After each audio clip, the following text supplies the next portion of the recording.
सीखोगे उतना ही ज्यादा तुम कमाओगे। और ये बात एक बहुत बड़ी सच्चाई है। आप कामयाब लोगों को देख लें, Bill Gates, Steve jobs, Elon Musk और इस तरह के जितने भी कामयाब लोग हैं, ये दरअसल इसलिए कामयाब हैं कि उन्होंने अपने वक्त का सही इस्तेमाल किया। वो इसलिए कामयाब हैं कि वो सारी जिंदगी सीखते रहे। उनका अपने आप से ये वादा था कि मैं हर रोज कुछ नया सीखूंगा। वॉरेन बफेट, जो कि दुनिया के अमीर तरीन इंसानों में से एक हैं, वो हर रोज 5 घंटे से भी ज्यादा पढ़ते हैं। बिल गेट्स एक हफ्ते में एक किताब खत्म कर लेते हैं। मार्क क्यूवन हर रोज 3 घंटे पढ़ते हैं। और हम क्या करते हैं?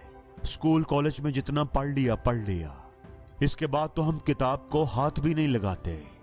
एक लम्हे के लिए सोचें, आप एक लम्हे के लिए सोचें कि आप अपने टाइम को कितना सोच समझ कर इस्तेमाल करते हैं, अपने टाइम से कितना फायदा उठाते हैं। जो टाइम आप सोशल मीडिया पर जाया करते हैं, वीडियो गेम्स खेलने या दोस्तों के साथ गप्पे लगाने में खर्च करते हैं, आपके टाइम का वो हिस्सा चला गया, बेकार चला गया।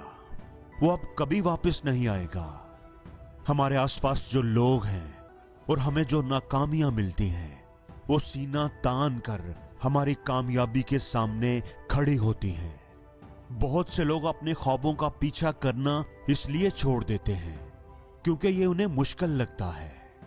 बहुत से स्टूडेंट्स जिनकी आंखों में कुछ बड़ा करने का सपना होता है, वो एक टेस्ट में फेल हो जाते हैं तो हिम्मत हार जाते हैं। वो अपना जहन, अपना यकीन बना लेते हैं कि ये मुझसे नहीं होगा। सिर्फ एक टेस्ट में फेल होने पर वो ये यकीन बना लेते हैं कि ये पढ़ाई वढ़ाई मेरे बस की बात ही नहीं है, ये मेरा काम ही नहीं है। वो मेहनत करना ही छोड़ देते हैं। वो अपना पूरा जोर ही नहीं लगाते। वो यकीन कर लेते हैं कि मैं अच्छे नंबर ले ही नहीं सकता। तुमसे नहीं होगा, तुम नहीं कर सकते, मुझसे भी नहीं हुआ था। वो लोगों की बातों में आ जाते हैं। वो खुद पर यकीन करना छोड़ देते हैं। दोस्तों, एक दफा आपका यकीन टूट गया तो आपका ख्वाब भी टूट जाता है। याद रखें, जिस इंसान ने खुद को जीत लिया, उसने पूरी दुनिया को जीत लिया। और 1% से भी कम लोग होते हैं जो खुद से खुद की जंग को जीत पाते हैं। और 99% लोग खुद से खुद की जंग में हार जाते हैं। और जो लोग खुद से ही हार गए, वो दुनिया से क्या जीतेंगे? जिस इंसान का अपनी सुस्ती पर ही काबू नहीं है, जिस इंसान का अपने आसाब पर, अपने इमोशंस पर ही कंट्रोल नहीं है, वो क्या करेगा? वो क्या करेगा? जो खुद को ही काबू नहीं कर पा रहा, वो दुनिया को कैसे काबू करेगा? नहीं कर पाएगा, वो कभी नहीं कर पाएगा। वो एक बड़ी फेमस कोट है ना कि अगर दुनिया को बदलना है तो पहले खुद को बदलो। तो ये बात ना बिल्कुल सच है, 100% सच है। जब तक तुम खुद को बेहतर नहीं बनाओगे, खुद पर काम नहीं करोगे, वो काम नहीं करोगे जो दुनिया करने से डरती है, जो तुम करने से डरते हो। जो काम तुम करने से डरते हो, उसको करने का एक ही तरीका है कि उस काम को बार बार करो। जो काम तुम्हें मुश्किल लगता है ना, तो उसको करो, उसको बार बार करो, वो तुम्हारे लिए आसान हो जाएगा। काहली को छोड़ दो, अपनी जिंदगी में अर्जेंसी लेकर आओ, अपनी जिंदगी में चैलेंज लाओ, रिस्क लो, डिसिप्लिन लाओ।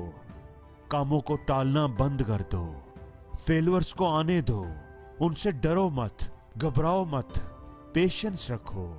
बहाने बनाना बंद कर दो, कुर्बानी देने के लिए हर वक्त तैयार रहो। लाइफ के कुछ बटन आपको ऑन करने होंगे और कुछ ऑफ करने होंगे। अगर आप अपनी जिंदगी में वो हासिल करना चाहते हो जो आज तक आप हासिल नहीं कर पाए, तो फिर आपको वो काम करने होंगे जो आज तक आपने किए ही नहीं। दुनिया के अमीर तरीन आदमी बिल गेट्स से किसी ने पूछा कि अगर आपको मौका दिया जाए, अगर एक सुपर पावर आपको दी जाए, तो कौन सी सुपर पावर आप लेना चाहेंगे? आप क्या चूज करेंगे? तो पता है बिल गेट्स ने क्या जवाब दिया? बड़ा अजीब जवाब दिया उसने, जो आपके वहमो गुमान में भी नहीं आ सकता। हम होते तो शायद दौलत मांगते, ताकत मांगते, लेकिन बिल गेट्स ने ऐसा कुछ भी नहीं कहा। उसने कहा कि मुझे ऐसी सुपर पावर चाहिए कि मैं किताबों को बहुत तेज बड़ी स्पीड से पढ़ सकूं, थोड़े वक्त में ज्यादा किताबें पढ़ सकूं, क्योंकि पढ़ने से ही सब कुछ मिलता है, पढ़ने से ही आपका बेस्ट बाहर आता है। जितना ज्यादा आपके पास इल्म होगा उतनी ही ज्यादा आपकी कदर होगी, फिर दौलत, शोहरत, इज्जत, ताकत आपके पीछे भागेगी। खुद ही मैं खुद की पहचान लिखूंगा, कठिन रास्तों पर चलकर एक नई दास्तान लिखूंगा, अकेला चलूंगा पर कारवां लिखूंगा। पैर मेरे जमीन पर होंगे मगर सपनों में आसमान लिखूंगा। मैं खुद ही खुद की पहचान लिखूंगा।